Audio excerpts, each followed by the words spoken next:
Yes, we're back again, my viewers and my subscribers. Well, another one here, where I tell you, man, I talk cup a bag of thing about the elite, them, the people them who run the world, the cult, them. Yeah, man, I talk up a bag of thing about them, man, you see me? So, just want them to first check it out still. Put down on the comments, Yeah, man, if you like the content still, you can like and share, subscribe, see me, So, give thanks to them, isn't it? Yeah, man. So, bless up on yourself, man. Alright. Is that 99% of everything that we know isn't true. And there's a whole world of occult or hidden knowledge that has been hidden from the eyes of the people of the world and has become the property of a handful of people who feel that this kind of legitimate occult knowledge is on a need-to-know basis, and they don't figure you need to know. So consequently, and I understand that thinking, but I would suggest that you think about the principle that if you, say, have a two-story building and you're going to put a lot of weight on the second floor, you're going to bring in big computers or printing presses or whatever, the smart thing to do, if you're wise, before you bring in any heavy weight, you might want to go downstairs, get a tall ladder, and hire someone who knows what they're doing, and go up through the ceiling tiles and look at the foundation of the floor you're going to put this weight on to see if it's going to carry it. So what you have done, because of your intelligence, you're standing under the foundation you're going to build on. This is the concept of standing under to get understanding. If you don't understand the basis of the things you believe, you're going to be taught all kinds of things. You need to do your homework. You need to go back to the beginning of all things, and do not take anything for granted. Mr. Manly Hall once quipped that always trust a person looking for the truth. Don't ever trust the one who's found it. Because the universe is not only stranger than you imagine, it's stranger than you can imagine.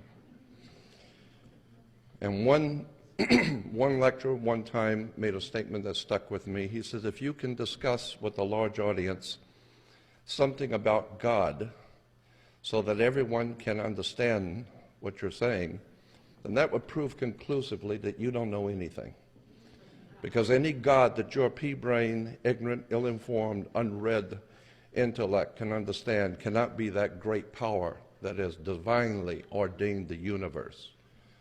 What you need to understand is we have no comprehension at all of the divine. The world is far, far bigger and deeper than you suspect.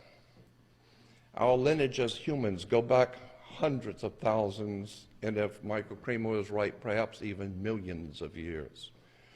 We're discovering now civilizations that have existed for probably hundreds of thousands of years that we just were not privy to know about. I believe that these are the days in which the Bible calls the days of the meting out of justice. What goes around comes around. And it's a time in which the powers of the universe are going to enlighten mankind whether they're ready or not.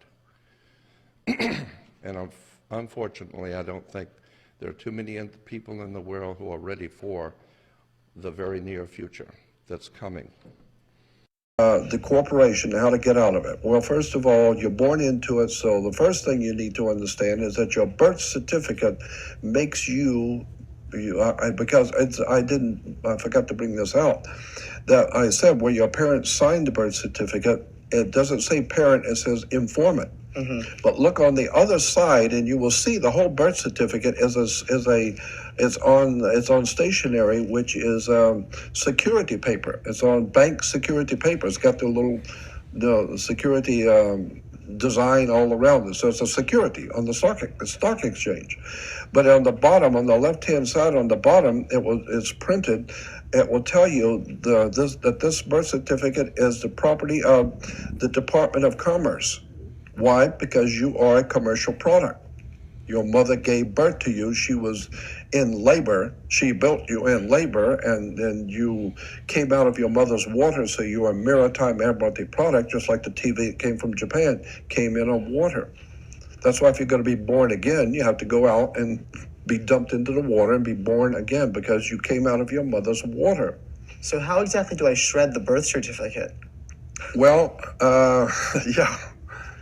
There are two ways of doing it. The first way is going to be very, very difficult anymore, because the government realized that people were catching on to the trick of how this stuff works. And there seemed to be a growing movement out there in the world of finding out how we've been had. And there's a lot of intelligent people out there starting to ask questions.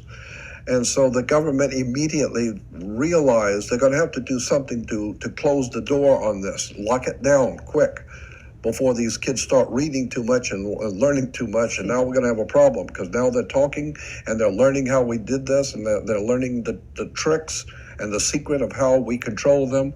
So we better do something quick. So they knocked down the World Trade Center, scared everybody to death. The boogeyman's going to get you, and Al-Qaeda is going to get you, and Bullshiter or whatever it was, and they're going to get you. So I don't believe that Islam is the black man's original religion. I mean, I know I can go into Nigeria and we can look up Allah and we can see that it's a female deity, a womb deity. And it makes sense because when the Muslims chant A'udhu Billahi Minash Shaitan Rajim, Bismillah ar-Rahman ar-Rahim, when they say that and we understand the trilateral root, the R, H, and M, then we are not seeking refuge in Allah's yielding ability and mercy from that thing of clay called Satan. We're seeking refuge by way of Allah's womb. Because if you ask anybody who speaks any Arabic, who's honest, and I'm not talking about black people who adopt religions and think they don't got to learn the language. You ask them about Rahim or Rahum. You ask them about the trilateral root, the R, the H, and the M, or the three-part verb. And you ask them, does it mean womb? And they say, yeah, but by womb, we mean you get your mercy through the womb symbolically. So that's why we made the word mercy. But if you ask, what does the word mean? Womb. So then you seeking refuge by way of Allah's womb, which make Allah what? A female. Which is why they have a feminine rendition of it called Alat. Right? But we'll move forward. If we go to the older cultural paradigm that pre-exists Islam, we're going to find that there's a Allah that is a female deity of the womb. But if man had to find out that his God was a woman, what would he do with his chauvinism? What would he do with his misogyny? His whole doctrine is out of here, and he would have to put the woman back where? On the throne. But we go into ancient Egypt. Isis or Aset, her name means what? Throne. And the only letter that's different from her name that makes up her husband's name, who would be a Jehovah of the Bible, is Osiris. But the only glyph that's different is the all-seeing eye, which is pronounced Ir, which means to make. So the woman's role was to make the throne for her man, which means we get our salvation through our women. And all the ancient black paradigms made subscriptions to identifying the woman as the most integral part of our existence. That's where we become gods. We are children of her, not the other way around. All this rib stuff and who was created first, it's cool. It caters to man's ego. Right. Okay? It caters to man's ego. But if we go into our original archetype of conception via Africa, we're going to see, no matter if you make Allah be the merciful, and then we see you mistranslating our mercy we get from Allah, and it's the womb from Allah, then like, if Allah got a womb, then what we going to do with that? You feel what I'm saying? I went to... We are all gods on this planet, every man and every woman. We create life, we can take life, we control what goes into the sea, whether the fish can live or not. We decide if the trees can grow tall, we decide if the children will eat. We are very powerful beings on the planet Earth. You know, people tend to play down our power. Well, don't worry about it. This next guy do it, or let's ask God above to do it. There's a lot of things that has to change on this planet Earth that only we can change. And until we embrace the fact that we are as powerful as we are as beings, we're going to continue to make the mistakes and allow the mistakes to be made, from our children to our adults to our elderly to whatever situation. Ballhead, go and read what him said, Leviticus, what you must not do with your head before you come out and sprout around like you're some great theologian. You're a child, you're a baby where the world is concerned. And I am priest Dermot Fagan of the Most High God, His Imperial Majesty, Emperor Haile Selassie I from the Melchizedek order. Go looking at yourself, and I have a warning for you, and I will be quieted. You see, I try to go around the mark of the beast. You never know. I Adventist brethren about Sunday law. Some big boys have something said. That's why I take the mountain now, brethren. I sell me a house. I left everything on. I go and come still, you know, but I build my city in the mountain 3,500 feet. You know why I do that? But they don't know a long time, so the mark is a microchip. So say, a man like you know, I bet you when it announced and the government call if you like a tag in, I bet you go for it. Because if you don't go for it, what preparation you have? You know why it's virgin. You're fool.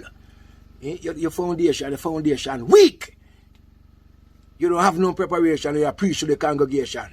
You never know, so the mark is a microchip. Where the big boy them come bring for you, controlled by the GPS and the computer. Everything, all the while you have none jump up like you're some strong preacher. Who is you? You're an idiot, man. You don't have no preparation. And you're still blind to while you see to go around like you want to lead people. Can the blind lead the blind? They're watching our every move. Iran, Russia, China, North Korea, ISIS, Al-Qaeda. They may be watching this right now. We don't care what you look like. We don't care who you voted for, who you worship, what you worship, who you love.